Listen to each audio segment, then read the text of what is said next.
আমাদের জীবনে ভালো থাকার জন্য খুব বেশি কিছুর দরকার নেই। টাকা পয়সা, অর্থ, বই, সম্পদ, সাকসেস, অ্যাচিভমেন্ট এগুলো ইম্পর্ট্যান্ট বটেই। কিন্তু জীবনে ছোটোখাটো যে শখগুলো সেটা আপনার এক ধরনের হ্যাপিনেস কাজ করে, ইতিবাচক পরিবর্তন আনে, জীবনটাকে উপভোগ করতে সহায়তা করে। আপনি একটা ব্রাইট কালার ড্রেস পরতে মন চাইলো, তো চিন্তা করছেন মানুষ কি বলবে। আপনার একটু হেয়ার কাট দিতে মন চাইলো, চিন্তা করছেন মানুষ কি বলতে পারে। আপনার মনে হচ্ছে আপনি কোথাও এক জায়গায় ঘুরতে যাবেন, আবার চিন্তা হতে পারে মানুষ কি বলবে, মানুষ কি বলতে পারে, ওদের তো টাকা নাই, পয়সা নাই, কিভাবে ঘুরতে যায়।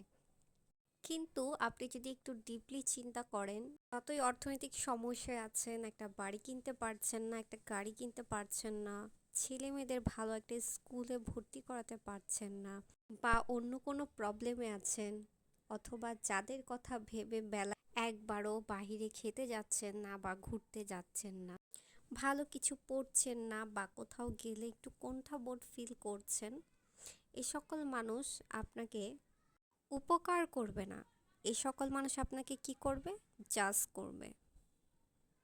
তারা যে এক একজন নোবেল পাওয়া প্রাপ্তি তা কিন্তু না।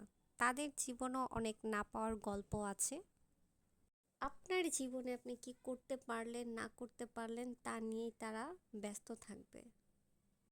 এদের কথা চিন্তা করে সারাক্ষণ যদি আপনি নিজেকে অকুপাইড রাখেন, কে কি ভাবলো, কে কি বললো, কে কি ভাবতে পারে বা বুঝতে পারে, এইসব চিন্তা থেকে আপনাকে পিছনে টেনে নিবে, আপনার প্রেজেন্টটাকে উপভোগ করতে দিবে না। আপনার ভিতর একটা হীনমন্যতা কাজ করবে।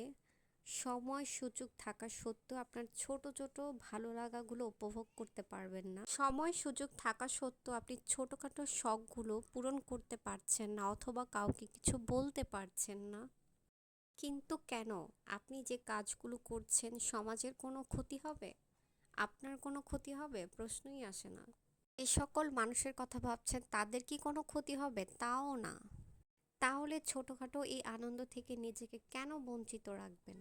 আপনি কি জানেন পৃথিবীতে কত মানুষ প্রতিদিন ফিল করে, যদি আমি আমার জীবনটা আবার ফিরে পেতাম, অথবা 5টা বছর যদি আগে ফিরে আসতাম, আমি আমার আগের দিনগুলো ফিরে পেতাম, তাহলে আমি আমার শখগুলো, সময়গুলোকে অনেক মূল্যবান দিয়ে ব্যবহার করতে পারতাম। সব মানুষ কি ভাববে সেটা যদি আপনি নিয়ে নেন, তাহলে আপনি কি ভাববেন? জীবনটাকে উপভোগ করেন। জীবন তো একটাই।